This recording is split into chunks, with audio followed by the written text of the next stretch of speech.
Сәлем достар, менің каналыма қош келдіңіздер. Мен сіздерге бүгін бүйректі үй жағдайында қалай емдеуге болатынын айтатын боламын.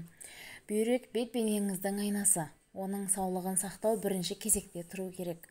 Бүйрек адам өміріндегі ең маңызды мүше. Оның саулығын сіздің сыртқы келбетіңіз айшықтайды. Бүйректің ауруын басталғаннан ақ байқай алмаймыз. Ол уақыт оздырып асқына түседі. Бүйректі ауырған кезде емес, ауырмай тұрып емдеген абзал. Ол үшін дәрігерге барып, дәріханадан дәрі сатып алудың қажеті жоқ.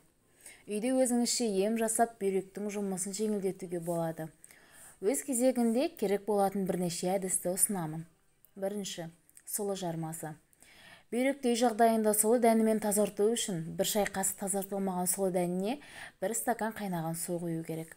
Дайын болған тұнбаны термосқа құйып 12 сағат тұндырады. Таңертең дайын болған тұнбаны термосқа құйып, 1 шай қасық бал немесе қант қосып таңғы ас ретінде ішеді. Бұл бүйректі тазалауға көмектесетін ең қарапайым әдіс. Екінші, саңырауқұлақ. Бүйректе ет өсіндісімен анықталатын аурулар да бар. Оны емдеу дәрігердің кеңесімен жүргізіледі. Бірақ ауырсынуды басу үшін ақ саңырауқұлақтан тұнба жасауға болады.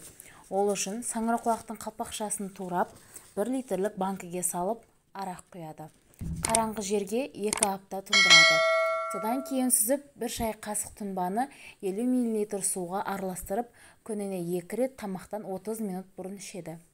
Үшінші, анар жемісі. Анар шырыны да бүйрекке ем.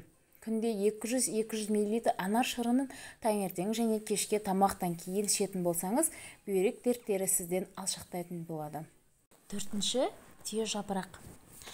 Тіпті халықты жолмен бүйрек жетімсіздігіне де дауа тапса болады. Оны түйе жапырақ тұнбасымен емдеуге кеңес береміз. Дайындау үшін біраз қасық ұсақталған түйе жапыраққа 1 стакан қайнаған су құйып, түнімен тұндырады. Таңертең сүзіп аз-аздан ішеді. Бұл тұнбаны 1 ай қабылдайды. Бесінші, шөптер жиынтығы. Қырмызы гүл, жалбыз, жау жапырақ жиынтығының көмегімен бүйректі тұз бен құмнан тазалағыңыз келсе, аталған емдік шөптерді бірдей алу керек. Содан кейін шөптерді ұнтақтап араластырыңыз.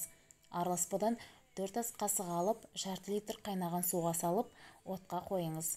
Қайнауға дейін жеткізіп, кейін термосқа құйып, түнімен тұндырасыз. Күніне 1 рет 100 граммнан 3 ай бойы кез келген уақытта тамақтан жарты сағат бұрын ішу керек. Достар, егер де сіздерге бұл видео ұнаған болса, пайдалы болған болса, менің каналыма тіркеліп лайк басуды ұмытпаңыздар.